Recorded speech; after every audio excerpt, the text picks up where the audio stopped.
Hello, it's me, Will, and I'm here to unbox some stuff thanks to Spin Master, who have supplied some League of Legends figures. Now, I am obviously a video gamer. I'm obviously a person that has unboxed things. I mean, we've all unboxed things from time to time, but I do it professionally. I'm a professional that has just realized he has no instruments to open, so it's all on my fingies, which I want to keep the boxes. I'll be back.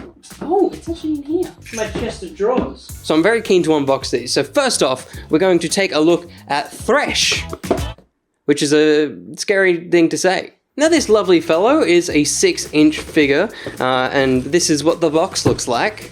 If you like boxes, he's in one. So let's get Thresh out of here. While I do, I'll recite all the knowledge I know about Thresh off the top of my head by cutting to that camera. The Chain Warden. Thresh is an ambitious and restless spirit of the Shadow Isles, imprisoning victims in his unholy lantern to torture for all eternity.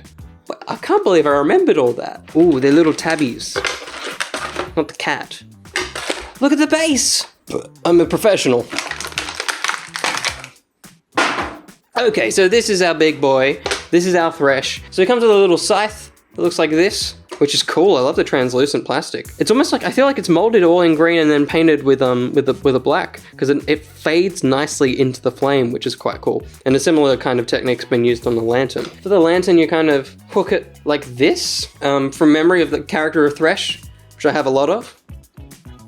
That's a great range of movement on that leg. Look at that. Joints are a little bit loose, but thankfully he does come with a base, so that hopefully won't be too much of an issue. But decent amount of that, decent amount of leg back as well. And he can kick his own butt. Oh no, he can kick his own death spine, or whatever's on the back here, he can kick that. And all the soft goods flip right out of the way, so the articulation is never hindered, which is super handy. Single joint on the elbows, but that's okay. That's a 90 degree in there, and a bit of a hand twist. Head-wise, get some good looking. He can look at the sky. Even I can't look at the sky. It's because I'm in a room. And a similar kind of paint application has been used across this top here as well, with the lanterns and everything, in that this is all nice and translucent green. Do I have another light? No, I've got the logical thing. I know how I can sort this. So if you take this lamp and you put it underneath here, see how it glows? It's a great glow. And yeah, you can see on the base here, it actually has the League of Legends logo embossed into it, which is always a nice touch. He's got 2 peg holes in both feet, so either one, but I'm gonna go with the right leg. Oh, that's pretty firm. Because yeah, the joints aren't overly stiff, which is good and bad, because of course sometimes figures are really hard to pose. This one is super easy to pose, all the joints move around super easy. And with the bonus of the cape being a little bit bigger, you can rely on the back of it to help stand him upright. And pretty cool.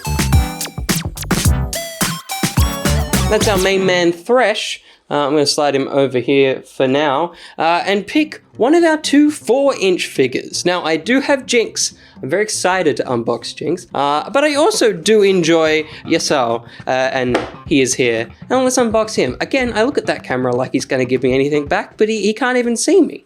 Unless I do this. Hey. And again, I am incredibly knowledgeable on these League of Legends characters, down to the fact that I'm definitely pronouncing his name correctly. So while I unbox the box, I'll give you a little bit of history on the character. The Unforgiven. Yasuo is an agile swordsman, once accused of murdering his master, and now wandering the world with only the wind to guide his blade. I just knew it. Base again, and that's adorable. It's a miniaturized version of the other one. Love consistency in my collections, and so to have the same type of base, always good. Okay, so these guys are in the 4-inch line, so they're far, far smaller, I mean, comparatively to our boy Thresh over here, but no less detailed. There's a tiny, tiny little scar across his nose there, which I really wouldn't expect in this smaller line of figures. Easy bit of head movement there. It's not a ball joint, so you don't get much movement up and down, but at least a side to side. The arms are a little bit of an issue because this piece is completely molded in here, so you don't get that much movement up or back, which is unfortunate. You can get a little bit of movement out, which is never a bad thing, and also a little bit on the elbow. On the other side, as you can see, there is decent articulation, but and a nip. None of them really meet 90 degrees. You don't get too much out of it, but we'll see how that looks with the sword. That's the real test. Waist-wise, though, look at that. That man can twist. Not much back, decent amount forward, a little bit of, what do you call that? Knee. Smaller scale figure, so articulation is a little bit limited, but sword, it definitely needs to be a one-handed blade. You can't get the arms to connect, but that's okay. I'm sure there's some cool poses we can get. And there you go. You can see on the base, pretty cool. One other thing you can do with the sword, which is quite cool, is slide it on into its sheath on the side like that. And I think with the limited amount of arm movement, you can just about get it mid-unsheathed. Lots of little posing options. But it's time to look at our last figure, and it is Jinx. And I think my audio has hit its peak. Jinx, of course, is the loose cannon, a maniac and impulsive criminal from Zon. Probably. Jinx Nevit. Oh, I've skipped down because there is a French version below it, and I'm not reading it, but I also know French. Jinx delights in wreaking havoc wherever she goes with her arsenal of custom-built weapons. Jinx. Oh, I've just noticed. It says first edition up the top.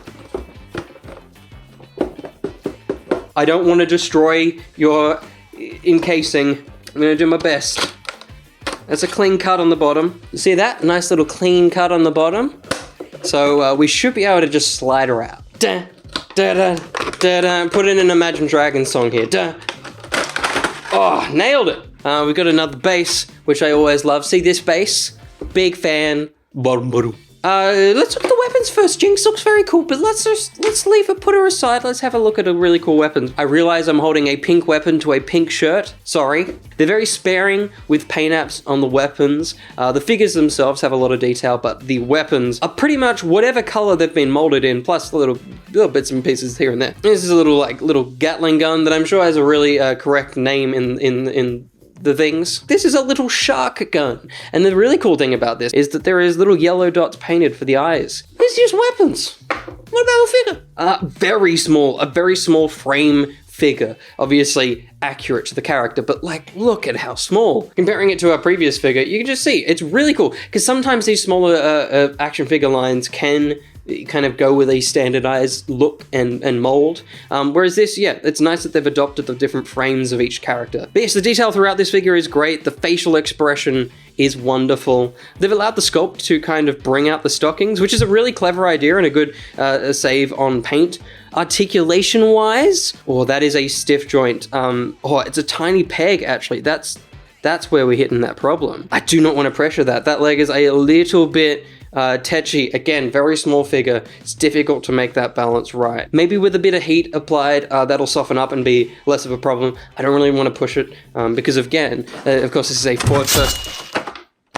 Articulation-wise, everywhere else, though, we've got a nice full range of movement on the upper arm. Yeah, there's a nice 90-degree bend. We do get that in there. The legs themselves do kick out, and there's a nice just full-on split going on there. Waist-wise, there is a cut just below here, which allows for full movement up and... what do you call that?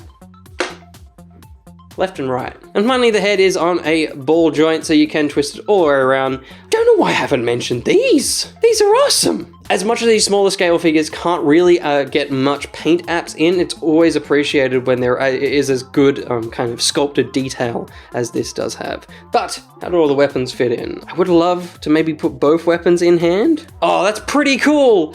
That's a sick little pose that you can get out of this figure, especially for such a small scale. Another thing that I didn't mention is on the arm, there is tattoos. I was talking about there not being much paint apps, but that is very fine. I understand, small scale, you can't pack that much in, but when you do find something to pack, thanks for packing. That's a great pose. I love this figure. This is sick. It's a shame about those leg joints. Hopefully with a little bit of heat applied, they'll kind of soften up. But for now, that's pretty dang cool. So yes, these are my League of Legends figures. You can see the size comparison between these 4-inch and 6-inch figures. I love the amount of detail that has been put into each line. I'm surprised by how much is in these 4-inch figures. This Jinx figure is sick. And I cannot get over the way this has been done with the translucent greens. I think it's just a great application to really show the powers of Thresh. Thank you so much for watching this unboxing. If you want to see more unboxings, more podcasts, there's a whole bunch of things that happen on this channel. Just hit that subscribe button. And if you want to watch us live, head on over to twitch.tv/ettonline. Oh, I don't have articulation and I do not have breath.